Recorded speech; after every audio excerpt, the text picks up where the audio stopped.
दफा ना हजरत अबू बकर सिद्दीक और जनाबे उमर फारूक की ना किसी बात में शक्कर रंजी हो गई, इख्तलाफ राय हो गया। तो जनाबे उमर जरा डाढ़ी तबीयत के बंदे थे, डांट दिया अबू बकर सिद्दीक को। तो सिद्दीक एक बार नरम बंदे थे, माड़े दा की काम मोहम्मद नस जाना या रोना। तो वो गा के ना तो पहले घर रोए, फिर हुजूर के पास चले गए। जनाबे उमर कहते मुझे भी ख्याल आया कि यार ये मुझे नहीं करना चाहिए था। थोड़ी देर के बाद अच्छे लोग जो होते हैं उनका गुस्सा जल्दी उतर जाता है। कहते मैंने जाके जनाबे सिद्दीक अकबर के दरवाजे पे दस्तक दी तो पता चला वो तो घर ही नहीं। मैं समझ गया, मैं डर गया, मेरी टांगे कांपने लगी। क्यों डर रहे हो उमर? फरमाने लगे इसलिए डर रहा हूं कि अबू बकर जब अपने घर नहीं होते तो दरवाजा रसूल पे हो। सारी बात तो सुना दी होगी। फरमाते मैं नबी पाक की बारगाह में पहुंचा, सामने अबू बकर बैठे हैं, पुश्त मुबारक मेरे करीम रसूल की काबे की जानब, चेहरा सिद्दीक अकबर की जानब, दोनों की गर्दनें झुकी हुई। जनाबे उमर पाक फरमाते हैं कि मैं बैठा था और सोच रहा था, सलाम ली, जवाब मिला, पर गर्दनें नहीं उठाई दोनों ने, मुकद्दस गर्दनें झुकी रही। मैं सोच रहा था कि अब हुजूर मुझे डांटेंगे तो मैं सिद्दीक के पैर पकड़ूंगा, मैं अली को सिफारिशी बनाऊंगा, मैं मिन्नत करूंगा, लेकिन कोई बोले तो बात बने ना। कहते जब देर हो गई, ये सुकूत भी बड़ा मुश्किल होता है।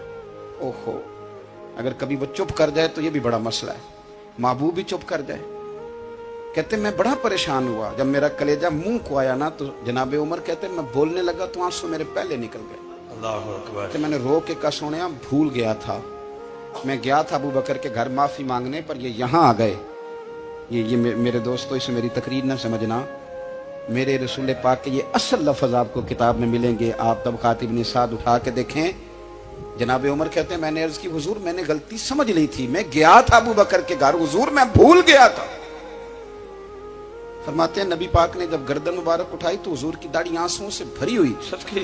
और लफ्ज क्या थे? फरमाया उमर तुम मेरी खातर मेरे अबू बकर को माफ नहीं कर सकते थे। अब बात को समझे, ये नहीं फरमाया अबू बकर ने गलती नहीं की, फरमाया छोड़ नहीं सकते थे, तुम मेरी वजह से मेरे साहब को छोड़ नहीं सकते थे। फिर हुजूर ने फरमाया उमर ये सारा मक्का तलवारें लेके मुझे कत्ल करने आता था, यार ये अकेला था, इसने खोल के बाजू कहा था कि जो हुजूर तक जाएगा मेरी लाश से गुजर के जाएगा। पर मैं दुनिया भूल जाती है, मुझे याद है अबू बकर सिद्दीक ने माल भी दिया, औलाद भी दी, मेरी खातर छोड़ नहीं सकते थे।